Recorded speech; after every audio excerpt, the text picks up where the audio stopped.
What's up, guys? This sounds vaguely like the Star Wars band. Vaguely like the Star Wars band, don't it?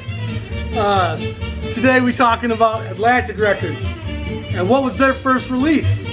And to be clear, Atlantic has an 8000 series, which we're not going to talk about. It's much more pop R&B.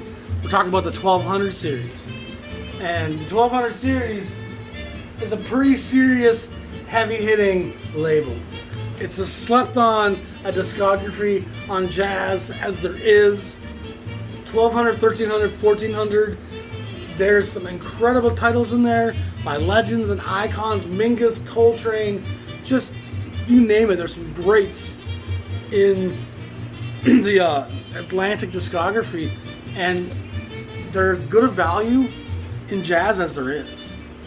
But today we're talking about the first release by each label in their jazz sequence. And this is the 1200 series. It's number 1206. And you might say, well, where's 1201, 2, 3, 4, 5?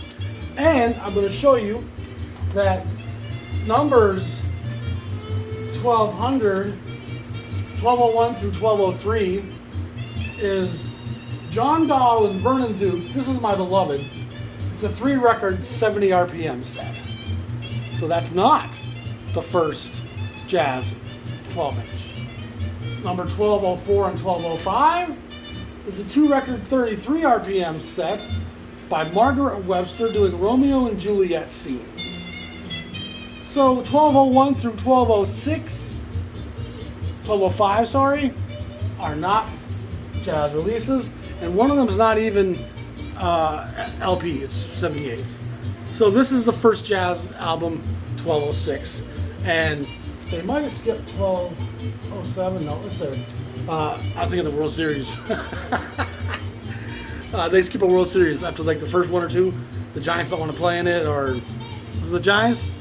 They refuse to play for some reason, if I recall. But anyway, Sidney Bechet, Muggsy Spanier. Sidney's, I've done an episode on him. If you haven't seen it, check it out. Just type Sidney Bechet in your search and you'll find that episode. He's one of the great characters in jazz. Personality for days. He got into a duel with someone over playing the wrong chords, or they accused him of doing so, and he was so sure that you're an idiot that let's have a duel. And he went to jail for it for briefly in France. He's back and forth. He's Creole. He's that's his replica there. He doesn't record as much as you think he would. There's Sidney up there. There's a lot of Blue Note material on 10-inch by Sidney Bechet, and it wasn't really sessions Alfred and Frank were recording. It was stuff they were licensing that they recorded live in France. But Sidney was that important that when Al and Frank were looking for stuff to release, that giant that used to be even here in America with Sidney Bechet was putting out live stuff in Europe. Let's license some of that stuff and put it out. And that stuff's great.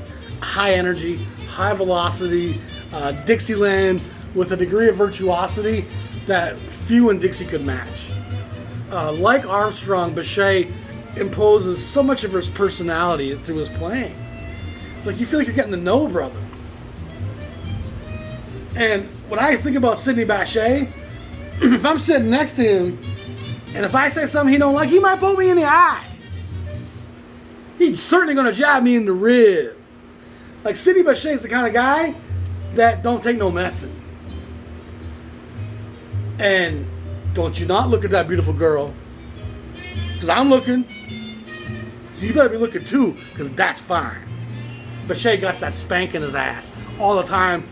It's just this cheekiness, this kind of pinch. You know, he'd probably get in trouble in today's workplace. But that's why you gotta love Sidney Bechet. And this is a tough record to come by, number 1206. This is an old Atlantic, it's a yellow label. It's not one I've seen a lot. And that's true to be said for all early 1200 records. They're just thin in the finding of them.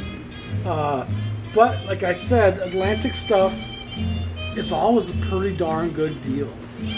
And even when I can't find an Atlantic title for a price I like, it's a bit like most things like on Argo too. If you wait long enough, one will come up for 15, 20 bucks. That's in great condition, you know. And so there was recently a Lars Gullen record I've been trying to buy on Atlantic. Only went out there for 80 bucks for months. I'm like, I'm not paying 80 bucks for that. I waited. I just found one for like 16 and got that in the mail the other day. So anyway, Sidney Bechet, Atlantic. Don't sleep on Atlantic. You know, don't sleep on Atlantic. There's seriously some great stuff there. And one thing about Atlantic, they are so in tune with what the musicians want to do and accomplish that giant steps got made here. Pithecanthropus erectus got made here. All the great John Lewis modern jazz quartet chamber music, which is kind of challenging a lot of convention. People kind of might say, oh, he doesn't swing hard enough or whatever, but he's interbreeding two species. The European tradition, which jazz always has borrowed from, but Lewis is splicing it in a new kind of sense. And it's funny because Bill Evans gets praised for that non-stop. John Lewis gets criticized for that non-stop. And I probably like Bill Evans a little more than I like John Lewis as well. But I think John Lewis is a very cerebral, intellectual guy that was trying to elevate the status of the black musician in the mindset of the music royalty writers of the book. And a lot of people were still dismissing jazz out of hand as not being an official music or a music that was really an art form. That debate really existed for a long time. And I think John Lewis was saying, maybe if I marry into your fucking bloodlines, the Holy Grail will survive.